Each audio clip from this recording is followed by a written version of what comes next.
You post something crazy, three people like it, and you think, well, three people like it, that's good. But in reality, like 200 people looked at it and thought it was crazy, but they didn't tell you. Well, we all know someone who's gone down that rabbit hole and can't wait to argue their findings with the family at Thanksgiving dinner. So, why are some people so susceptible to conspiracies? We have a lot of questions for psychology professor Gordon Pennycook today. He teaches at Cornell University and joins us from Ithaca, New York. Okay, I'm so curious, how do people deep in conspiracy theories see the world? One I think important thing to know is that they don't see the world that differently from us, Mm. except they're seeing a different version of it. So the same kind of psychological processes that lead you to believe things that are true also lead people to believe things that are false. And part of the thing that people kind of like fail to understand about conspiracy theorists is that they think there's like some sort of like big material defect with their mind. But often a lot of the problem is that they fell down the rabbit hole. The same process that leads someone down the rabbit hole is what leads somebody out of it. When basically that's just like being exposed to too much stuff. What's the line then in your mind, Gordon, between healthy skepticism and conspiratorial thinking? Like, where do you draw the line? Healthy skepticism is really about questioning whether things are accurate or not.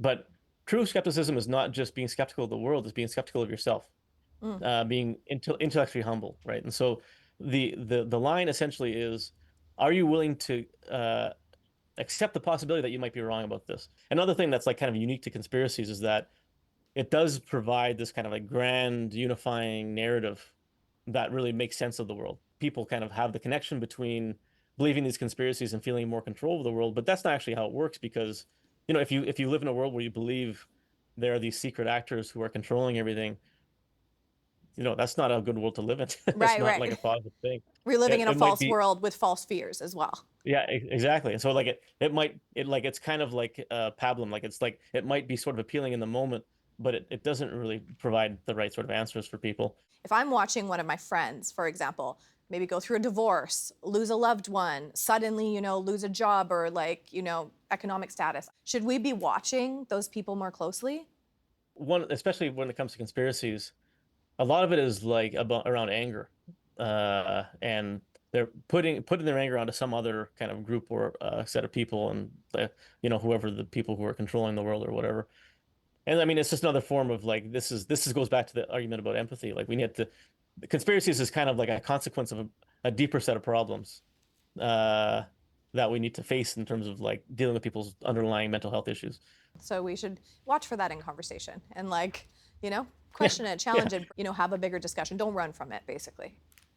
Yeah, I mean, I think, and one of the problems that, especially, this is true even on social media. Like people think that social media is this place where people are constantly debating, but most of the research shows that very few people correct anybody else online. What do most people, they just ignore it. And what that feels like to the person who's posting is agreement, right? You Mm. post something crazy, three people like it, and you think, well, three people like it, that's good. But in reality, like 200 people looked at it and thought it was crazy, but they didn't tell you. Right. So that it really distorts our view of consensus. And we have this other experiment where we ask people who believe conspiracies to estimate the percent of people that agree with them. Okay, so for example, take the Sandy Hook false flag conspiracy. This was like kind of a crazy conspiracy that the Sandy Hook massacre was like a false flag that didn't actually happen. Hmm. Alex Jones was famous for furthering this conspiracy. 8% of people thought it was true. So we asked that 8% of people, like, what percent of people do you think agree with you? They thought 61% of people agreed with them. So they thought they were in the majority. They didn't realize it was a fringe belief at all. Some of that has to do with the fact that they're like talking with people online, but also like when you bring it up to people, most people they might even go along with it or they'll change the subject. Very few people are like, well, that doesn't make sense. Right. And you really need the corrections in order to have like accurate beliefs. We really kind of need each other to have accurate views because that's really how the truth comes out, right? How do Mhm. we emotionally engage when it comes to a family member that has a conspiracy theory in mind? I think we need to remove the moralistic element of it. People think they have this attribution, but it goes both ways. Like the person who is down the rabbit hole thinks everybody else are sheep, they're sheeple too, and that we have a hard time dealing with disagreement. We kind of take that as being like, how can you possibly disagree with me? There must be something wrong with you. but in reality, they just like they're living a different life than you are. And so we there are places in our lives where we can accept that sort of thing.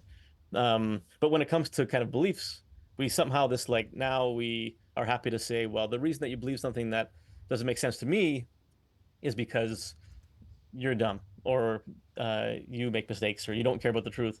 But we have to kind of have a better appreciation of like the kind of journey that people take and how they get to where they believe something that is crazy. And often, a lot of times, the crazy beliefs are because people are being targeted, by people who are trying to misinform them. And so it's like actually an equity issue. And so, I mean, the basic underlying idea is that we need to have more empathy for people. Even though they disagree with you, doesn't mean that they're malicious about it or that they even understand the things that you've experienced. So we have to kind of have more empathy about the disagreements. And that often is also useful in terms of making the conversations more pleasant. So, are any of us susceptible? This is the biggest problem that people have, I think, often is that we all think we're kind of invulnerable to falsehoods. We've done experiments, for example, that we show that even a single prior exposure to like a completely like fabricated news headline, like a fake news headline, increases subsequent belief in the headline. It just seems more plausible. We have a DebunkBot website. Ah, So if you go to debunkbot.com, you can it's like we've prompted the AI to debunk the conspiracy. So if you just go to the website, you can put the conspiracy and it'll tell you I love the that. counter argument. Debunkbot.com. Gordon, is there one conspiracy theory in your mind that you would love to be debunked right now?